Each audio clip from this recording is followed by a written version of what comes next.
Steve, the last time I interviewed you, you were a filmmaker who had just won an Oscar for your short film, God of Love. And now I'm interviewing you as an entrepreneur who just recently launched a venture called DADventures. Yeah. Tell me about the journey. It's been what, in the last 7 years? Yeah, working on that film, going and getting that Oscar, it was an incredible experience, and it was something that was just unforgettable. But yeah, just sort of as my career kind of continued to move on, got a chance to work on great projects, continue to do that. But for me, I switched over to the business side, and that was really interesting as well.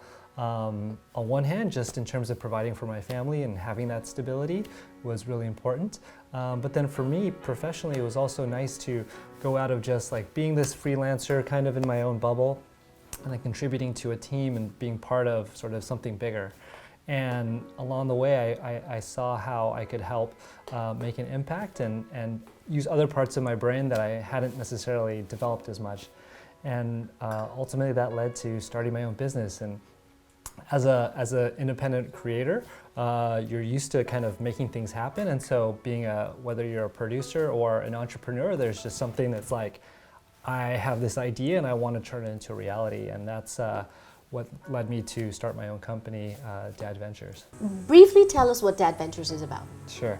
DADventures, we're a startup that's focused on connecting dads and their families to great experiences. So we curate great events that are happening all over Los Angeles, and we share that with our users via email and on our website. So I wanted to touch on that because when I was trying to get a hold of you, I actually connected with your mom and I asked your mom about it. I didn't know, I was seeing DADventures in different social media platforms. I didn't know that you were one of the co-founders. And so when I found out, I reached out to your mom and then she told me, yes, Steve didn't think that he was going to be the father that he wanted to be with his old job. Can you expound on that? Yeah, with my old job and previous jobs, I really was working long hours and had a really long commute. And so I would spend so much time just away from my kids during the weekdays. I would drop off my kids at 7:30 in the morning, come home, it's 7:30 at night, they're already in bed. And so for me, there was this real fear that my kids were gonna grow up and say I was a bad dad because I wasn't around. And for me, it was like I wanted to find a way to address that and also be able to help other dads who felt the same way, who have been so focused on building their career that they feel like they're falling kind of further and further behind at home.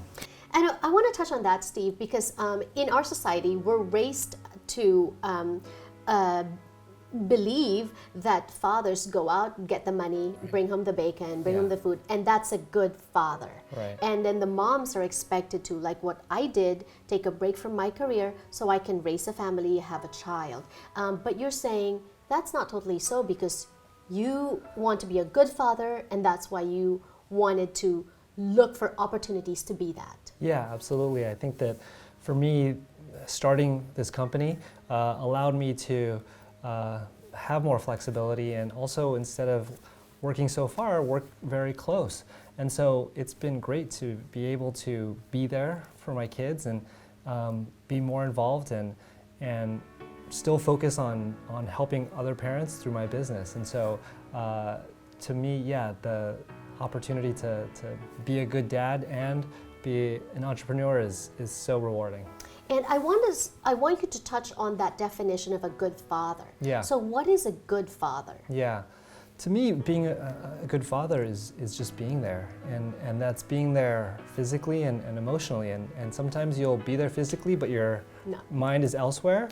And other times you're maybe checked out entirely. And so it's really about being there. And you know, there's lots of, I'm sure, advice on there in terms of like, do this or not do that, but it's like if you're not paying attention, if you're not leaning in at home, then that's something that your child will notice and will be felt. And that's what I like because you not only stumbled upon DADventures because of your desire to be a good father, now with DADventures you are helping other fathers out there to be present, to spend time with their family. Yeah. Well, let's talk about that when we return on the show. Don't go away.